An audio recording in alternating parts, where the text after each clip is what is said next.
My name is M. Campbell Pretty, and I'm the founder of Pretty Agile. We've been running this Safe for Government meetup for, I don't know, 3-4 months, I think, primarily with folks that we've met along the way, folks that we've launched trains with, folks who've been in our training room, and we thought it would be fun to stay in touch and fun to create connection and share what is going on across government. So we have folks here, as usual, primarily federal and state government, primarily New South Wales and Victoria, and smatterings of folks from other places. I invited, I call him Dr. Steve. I don't know if anyone else calls him Dr. Steve, but I invited Dr. Steve to come and chat with us this morning because I think of Dr. Steve as the safe in government guy. He does other things too, but he's kind of the safe in government guy. And he did a session at the Safe Summit in Nashville, which was really interesting. And I wanted to be able to, rather than secondhand try and, do my Dr. Steve impression, I said, Dr. Steve, would you mind way too coming much hair in? For that. I do. That was really the problem. I didn't want to shave my head, and so instead, I asked Dr. Steve if he would come and join us. So I don't know how long I've known you, Dr. Steve, but I'm going to go with a really long time. And I know you've been with the Scaled Agile team a really long time as well, and recently got a fancy new title, VP Framework. I'm really curious what that means. I don't know if that's part of your talk. So Dr. Steve, VP of the Scaled Agile Framework methodologist team. He is a methodologist, he is a SAFE fellow, and he knows lots of stuff about SAFE in government. I'm going to let Steve share with us the state of play as Scaled Agile see it at the moment. We will have an opportunity for questions, but we'll let Steve share, and then we'll do that at the end. If you have questions as come up for you as you're listening to Dr. Steve, drop them in the chat, and we'll play those back to him at the end of the session. I'm going to stop chewing up the question time, and I'm going to hand over to you, Dr. Steve. Awesome. Thanks, Em. Thanks for inviting me, and great to see you folks from across the planet. I know it's morning for you, but it's the end of a day for me. So that's always just such a weird thing. You're in my tomorrow, so tell me what's going to happen. I don't know. It's very sunny here. Can't promise about there, I guess, but tomorrow's looking okay, Steve. Awesome. That's great. I'll look forward to it. So as Em said, I'm Dr. Steve Mayner. I'm with Scaled Agile. I've been with Scaled Agile for approaching now 8 years. So I was there kind of in the early days. I think I was employee number 28, if I remember correctly. And I worked for a partner, very much like Pretty Agile, for a few years before joining the company. So I've been on my SAFE journey since 2013, I believe. So my original SPC, I think, was 2.5.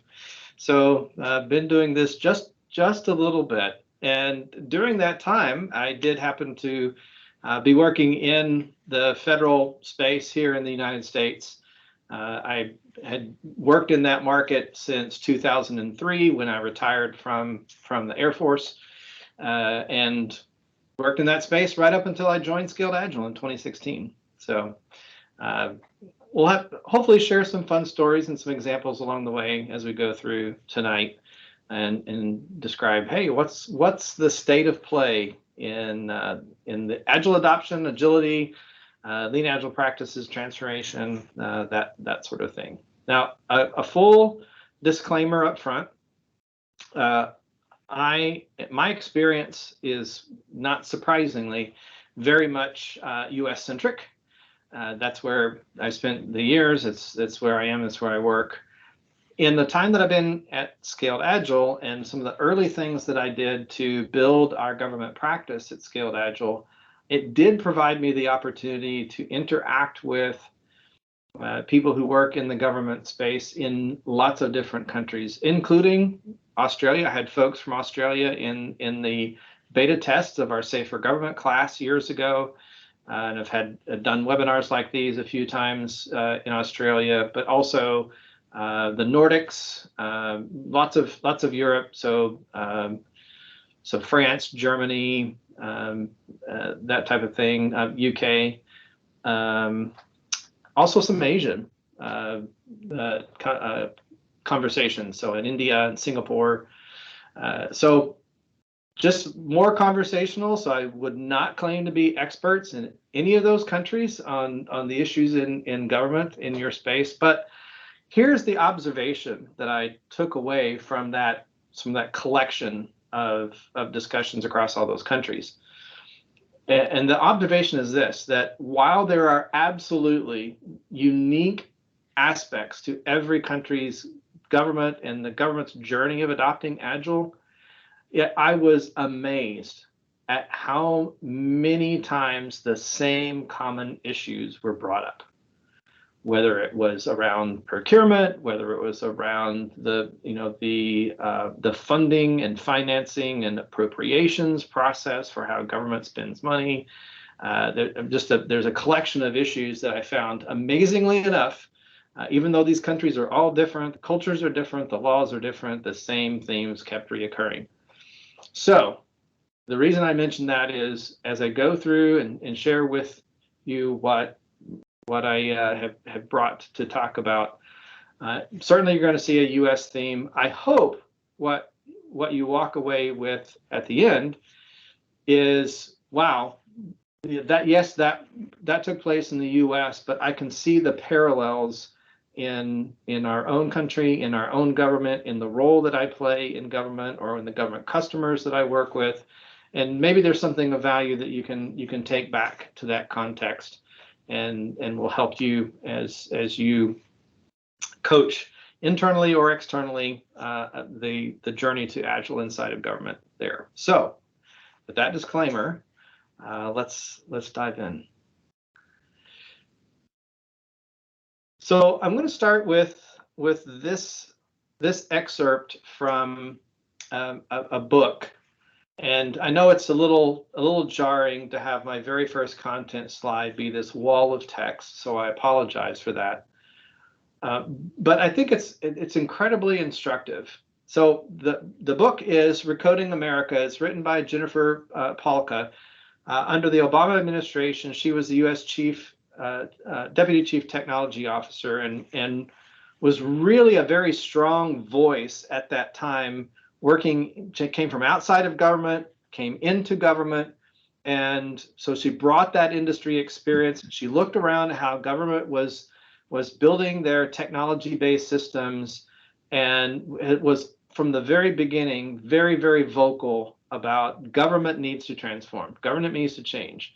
The way you're doing things in government is so far behind and not reflective of modern ways that we do these things now, that there's just a lot that needs to be done. And this little snippet just really, I thought, was powerful. And if you focus kind of on the highlighted words, I think it paints a picture, right? And it's a picture that I think every government should aspire to, no matter where it might be in its journey towards agility, right? So things like being able to change course quickly, being able to experiment, learn from our mistakes, work collaboratively, user-centered, focused on outcomes, frequent feedback, right?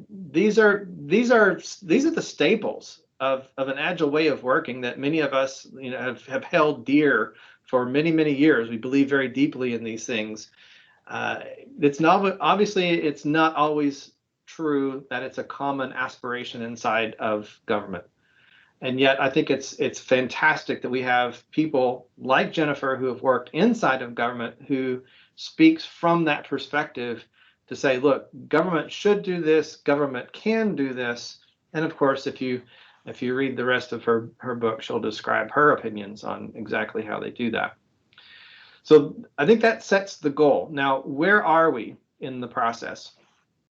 So I built this original graphic over a decade ago, and it's both, I think, a good illustration, but there's a very personal part of this too. So I added for today's presentation just a little bit of time perspective. So in 2003, when I retired from the Air Force, I went into the consulting business inside of the DC Beltway in technology. And I had already begun my Agile journey. My Agile journey began in the mid 1990s. I was a project manager. I was PMP certified. I would go to seminars and things and around project management. And I attended one where there was an author who had written a book called Extreme Project Management. Now, obviously, it's a play off of off of Agile concepts, but he was trying to make it relevant to project managers. And I read that book, and it just was life changing, because from that point on, I wanted to learn more. I was consuming everything I could get my hands on about this different way of organizing and executing work. So mid 1990s, I dive into federal IT space in 2003, and of course, I'm immediately wanting to bring this great insight, these ahas to the federal government. It's like, oh, if anybody could use this, government could use this, right? We all want our government to be as efficient and effective as possible. Well, you'll notice from the timeline, from 2003 to 2010 was like the valley of despair, because for 7 years, every time I would bring this up, I was laughed at. I was completely dismissed. That Agile, that's hippie stuff. That doesn't belong in government. Go away. Just give us your integrated master schedule and your Gantt chart and shut up. So didn't feel like there was a lot of hope.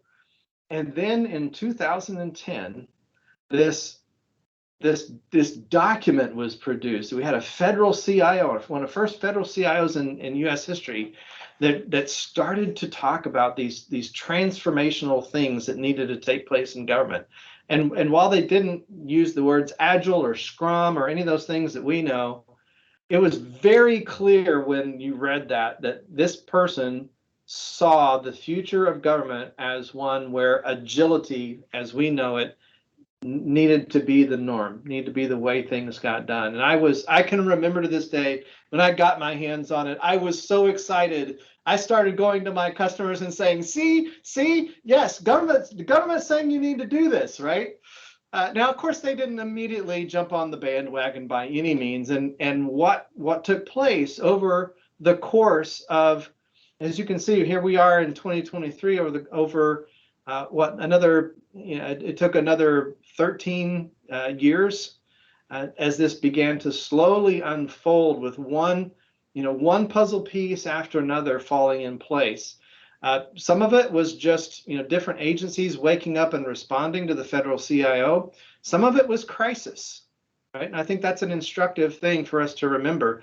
Going back to the Obama era and the creation of healthcare.gov, if you track that at all, from there across the planet, this was the president's big thing, the big mark on history he was going to make, and the website came up and it crashed and it was a disaster, and big egg on the president's face. And so a lot of things happened after that. He went to the best of industry, to Silicon Valley, literally put them on a plane and flew them directly into DC to try to fix the problem. And there are a lot of things, from the creation of new agencies, 18F and USDS, and projects in programs like Kessel Run in the Air Force, that really started to accelerate the acknowledgement inside of government that government needed to change,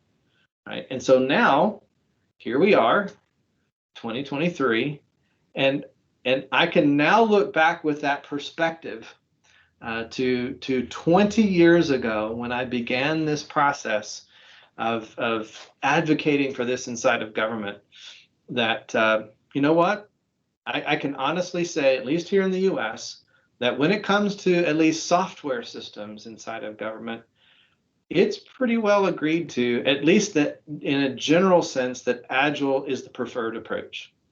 And increasingly, we are seeing specifically that SAFe is the preferred approach, which we're very, very grateful for.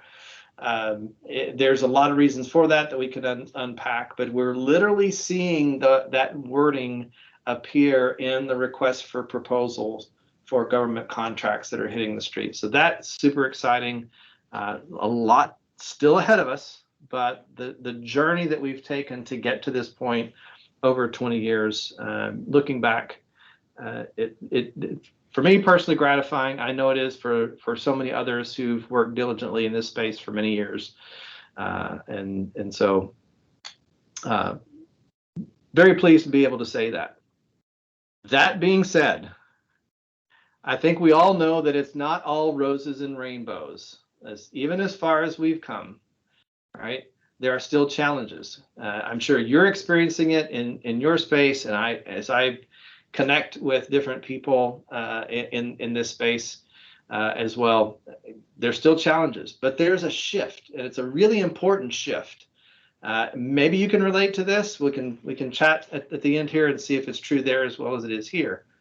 So here are the challenges we hear today when we ask, how's your transformation going? How's agility? Are you able to do those things that were on that Jennifer Palka slide that I started with? And when they say that they're still not there yet, and we ask them why, like, what's the challenge? What's the barrier?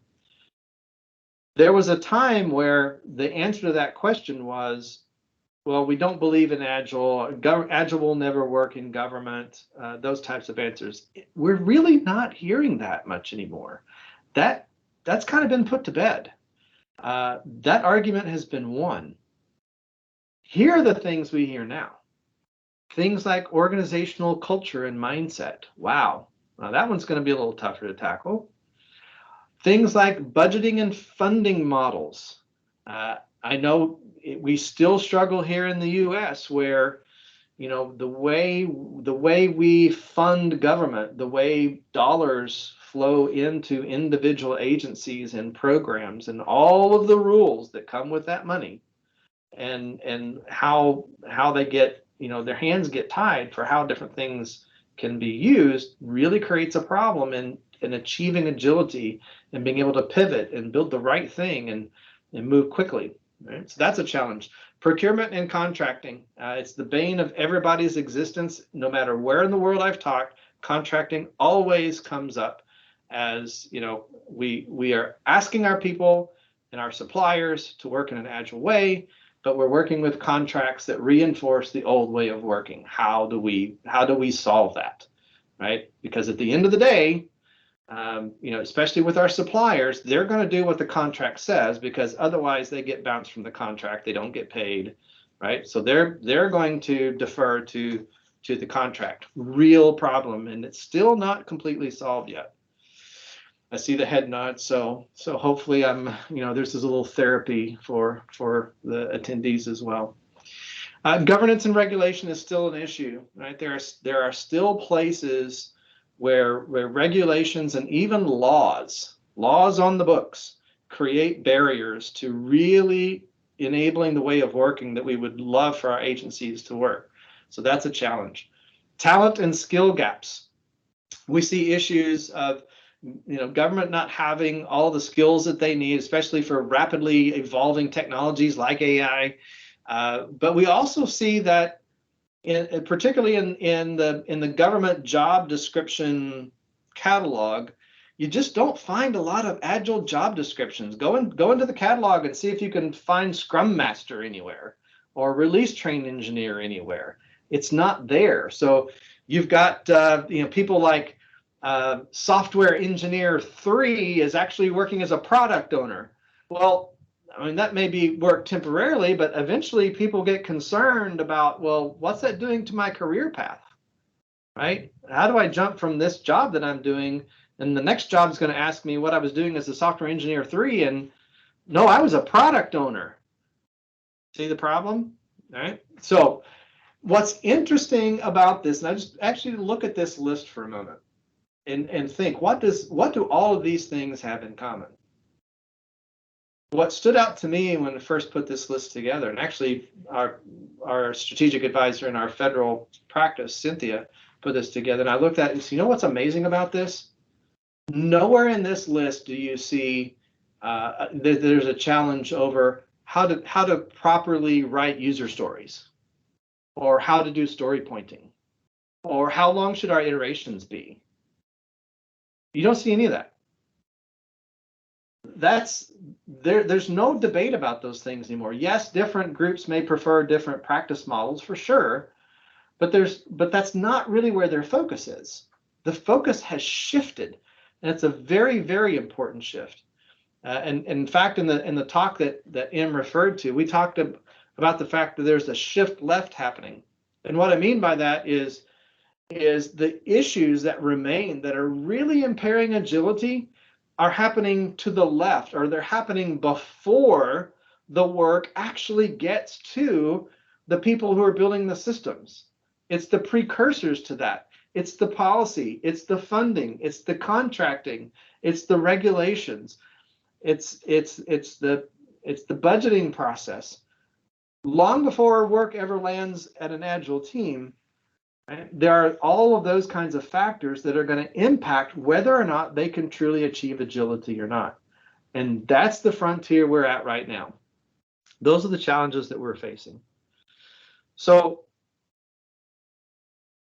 government needs agility to drive high performance, but they've got to refocus where the transformation is happening in order to solve the most immediate problems that we have there. And you're starting to see that, right? There's a quote here from the Federal Workforce Priorities Report as an example, right? And this is right. These are from government documents, where the government itself is recognizing, right? It's imperative that agencies have an agile and adaptive workforce, ready to meet the challenge of future missions. So this is the pattern that we're seeing.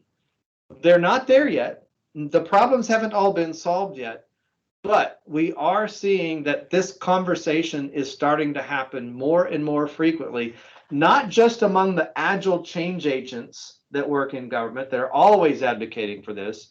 We're seeing this from government bureaucrats, from the people inside these agencies, from the government accounting office, and all those various three-digit agencies. And so I'm going to share briefly just some examples that illustrate that this shift is starting to take place. This is just one example, right? So there's proposed legislation that would actually change law called the AGILE Procurement Act of 2022 here in the US that would address some of the really difficult pieces of law that we have here in the US that are preventing agencies from actually contracting for services that they need in their technology programs, and contracting in a way that would allow them to write into the contract the ways of working of Lean and Agile and DevOps. And it's really interesting because I remember that years ago there was an Air Force general, 4-star general, and in the Safer Government class, we used to play the video or a snippet of the video, or at least put a link to the video. And she's speaking to a group. It was right before she retired, and she was talking about, kind of like Jennifer did, the need for all these things. And she listed, this is what government needs to do. And there was a variety of people in this audience, and apparently there were some legislators in the audience as well. Because I remember at a point in the video toward the end, as she's listing these last issues, where she stops speaking to the general audience and she turns and she looks at the legislators and she says, that's where you have to take action. Because there's some things that we can do in our agencies, but there are some things only you can change. And you've got to act. You've got to put new laws on the books. You've got to lower these barriers because our hands are tied. And now we are finally seeing that start to take place. We're seeing laws being proposed and running through Congress whether it's this act, whether it's in the defense appropriations bills coming through, where laws are being changed to address some of the shift left issues that remain to achieving agility. Just a couple more examples here. Planning, programming, budgeting, and execution. What a wonderful mouthful of government alphabet soup. So this goes beyond the contracting. So before you can actually issue a contract in government, there's a whole bunch of things that have to happen before that.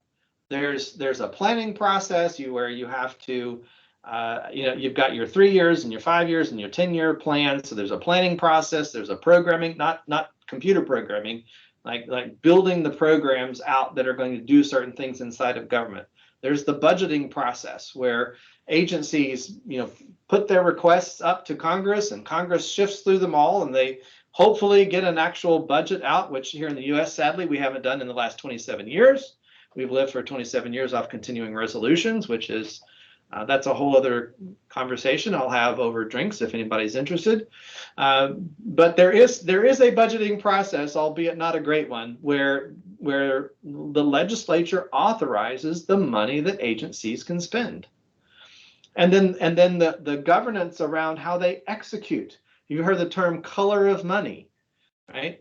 We talk about that in the Safe for Government class. It's rules assigned to money that restricts how agencies can use them, and that restriction can impair agility. So this is an actual reform initiative inside of government to dramatically reform how all these processes work so that federal agencies can operate in a modern digital age, agile process compared to what we've done in the past.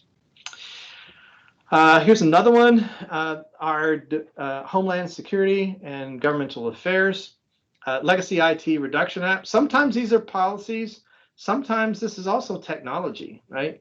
We have massive amounts of tech debt across our government. We see that in companies for sure too. Government's just behind the modernization curve. And so now we are seeing agencies and even the federal government passing laws, passing regulation. This is another legal bill, a bill that would change the law, kind of driving this inside of this agency to accelerate the modernization of their technology. Just a couple more, and then we'll move on. The DoD Software Reform Initiative and Strategy. In the U.S. government, I don't know if this is true in all governments, but the Department of Defense represents such a large percentage of the total overall government that anytime the Department of Defense moves, it has ripple effects across all the rest of government. So we watch very closely to what DoD is doing. And we've seen some pretty dramatic changes. They have absolutely adopted an agile way of working when it comes to their software and their software modernization strategy. And those agile ways of working are now deeply embedded in that. So that's pretty exciting. And then the last example, which I'm pretty jazzed about because I was actually a part of building this. This was one of the last things that I did when I was really focused in on the government work. And that is the agency that audits government programs in the U.S., the GAO. They were discovering that agencies were starting to use Agile, and their auditors would go to those programs to audit them, and they didn't know how to audit them. They didn't understand the language. They would ask for their Gantt chart, and they would say, oh, we don't do Gantt charts, but we have a backlog, and we have a roadmap, and we can show you this, and we can show you that. And the auditors were like, you're speaking a foreign language. I don't even know what to do with my instruction book here, right? And so the GAO decided, Agile's a thing now, and we need to equip our auditors to know how to audit such a program, but we don't know the first thing about Agile. So they assembled a group of experts, both from inside of government and outside of government. I was honored to be invited to that group there from the very first meeting, and along with a lot of other like-minded people, worked for 5 years to build this guide, which is now out. It's available, and now it serves as the blueprint. It literally is the answers to the test. Any government program that's using Agile knows exactly what they're going to be evaluated on, what GAO is going to look like. All they got to do is open the guide, and they've got the answers to the test. So we wanted to make sure that it was sound. It's good stuff, and we're super excited to have contributed to that. So fast run through some of the current things that are happening right now. So let me shift gears a little bit and talk about how SAFE is helping. And you probably picked up on a couple of things already, but I'll talk about a few more. For the last several versions, this was again one of the things I was really honored and pleased that Dean asked me several years ago to do a couple of things. One was to develop a training course specifically for government, which we did. I'll talk a little bit more about that in a minute. But also to actually add into the framework guidance specifically dedicated for and aimed at people who are trying to implement SAFE inside of government. Now, we find that just by tracking the clicks that people probably still, even inside the government space, are not truly aware of what's back there. There's a lot of good stuff, both things that we wrote as well as links to tons of resources from all different places that are helpful for when you're trying to implement Agile and SAFE specifically inside the federal space. So definitely check into that. Our federal team is constantly working to update and make it more relevant, make it more useful. So definitely check that out if you didn't know that was there. I can remember being sort of at ground zero for the adoption of SAFE in government. Now, Steve and I kind of debate this from time to time in terms of who was actually first, but as far as we know, I can go all the way back to 2013, and because we were part of the very first official SAFE program that SAFE was proposed as the technical approach, and we won the award, and also the first federal IT integrator that became a SAFE Gold partner. So we were number one, the very first one. We are so excited now that we have over 100 partners that work inside the government space. They're representing over 800 different agencies, states, countries, where government practitioners are using SAFE, and we've also, just kind of counting up where people came from, we're approaching over 100,000 people that have taken SAFE training. So excited about that. I was kind of a team of one back in the day when I first joined Scaled Agile, and now we have an entire government-focused team that spend all day, every day, focusing specifically on the government space and how we can best serve those who work in government in their practice of SAFE across the world. Very exciting. Another exciting thing I mentioned earlier, I can't remember if it was in the webinar or when I was chatting with him beforehand, but for years, one of the problems was even if you had a great success story inside of a government agency, you couldn't get them to talk about it because they were afraid that then they would get the microscope and get the scrutiny.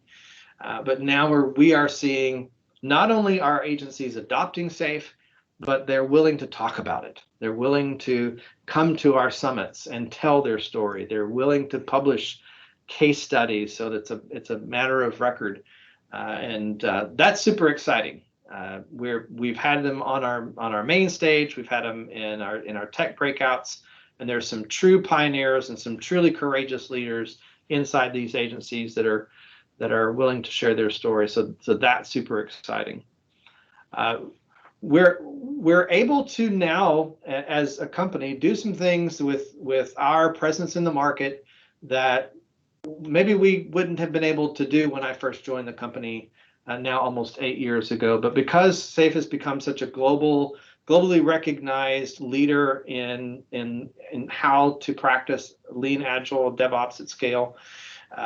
That we're now able to do some things we weren't able to do before. For instance, I mentioned earlier the Federal Workforce Priorities Report.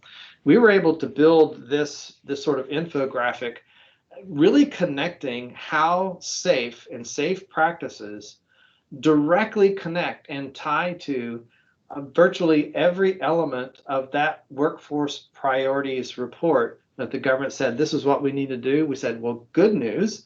SAFE can help you with every single one of them, and here's how.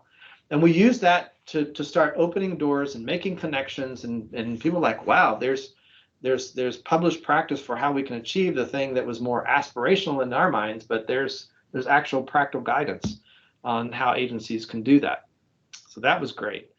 And from there, we started working with an organization called Imperium. They're a consulting firm.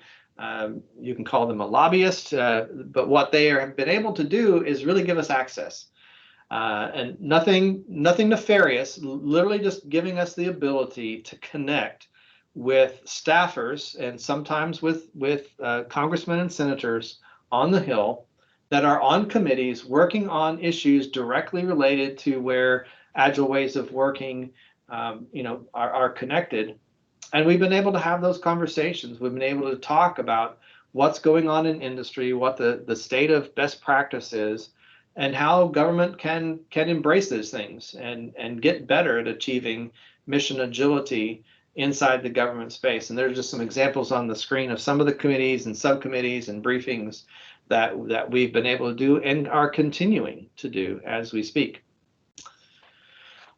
One of the more recent things that we've been working on is, as I mentioned earlier, when you think about the different job descriptions side of the government and how very non-agile they are, it's a real problem.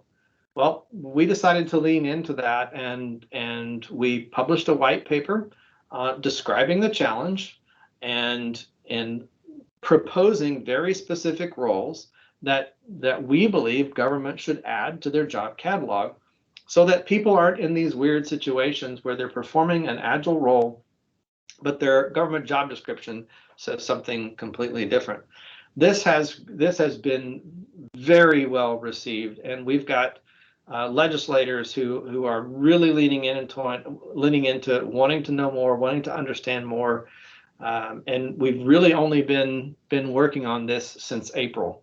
So we're just really excited. We think this could be a true value add in our government space, and maybe be as impactful as what PMI did with the PMP certification years and years and years ago when they got a project manager into that catalog. And of course, we kind of see where that went. So we're very hopeful that we'll truly be able to make a difference inside of our government space on this particular problem.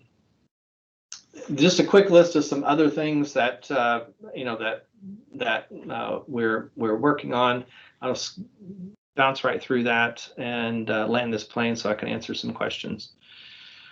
You may or may not be aware that we worked with a group of people inside the federal space, certainly inside of our company, but also in the community, directly addressing that challenge of not having agile contracts. Well, agile contracts start with RFPs, RFIs coming from government to industry, describing the services that they're going to contract for. We got a consortium of people together and wrote an exemplar RFP, an example that they could take that had all the different sections that RFPs require in the U.S.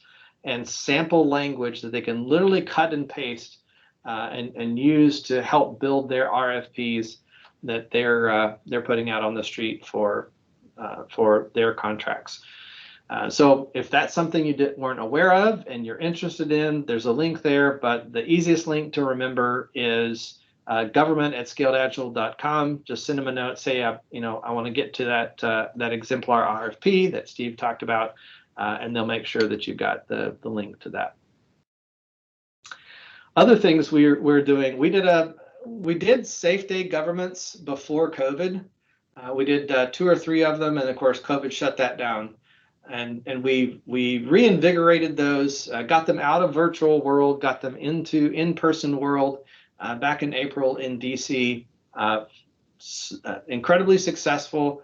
It actually, at that event, is where we met with some high-level government folks, some from the Executive Office of the White House, and propose this next challenge of the job descriptions, and she absolutely agreed. She said we need to tackle that. Got us connected to the right people to start talking to over in our Office of Personnel Management, and we're on the brink of maybe actually making a difference. So that's really exciting, and we'll continue to do these and in next year's and the years to come as well. One final note, then I'll take questions. We're now doing something that is probably overdue, but again, because of COVID and a lot of things, it just delayed us getting to it. The Safer Government class that I helped create and get out into the market, it's done its job. Originally, it was designed to try to make it clear to people inside of government that Agile and SAFE could actually work in the government space. As I mentioned earlier, that's really not the challenge we have anymore. And so it really no longer fit the need. And so what's happening is we're going to sunset the course as it currently exists, but we're replacing it with an entire series of micro learning so we can go deeper into issues like government roles and responsibilities and contracts and the kinds of things that I mentioned throughout this presentation. So we can go much deeper than the current course does. A lot of the current course had big pieces of leading safe. There's no need to duplicate that inside of these micro learnings. So leading safe works great just as leading safe. This will be 100% focused on the government issues with adopting safe, adopting lean agile practices, and how you can overcome those challenges. So that work is happening right now. The very first of those modules is very close to being tested, and I think it actually ran an alpha test last week. So very, very excited to continue to try to add value to those working with governments around the world with that. And they do, by the way, are taking a much more international, as general as we can. We can't represent 184 different countries, obviously, but trying to make sure that it's not very narrowly focused on just a U.S. lens. So with that, very close, almost hit my mark. I'm disappointed. I'm a minute over my target. So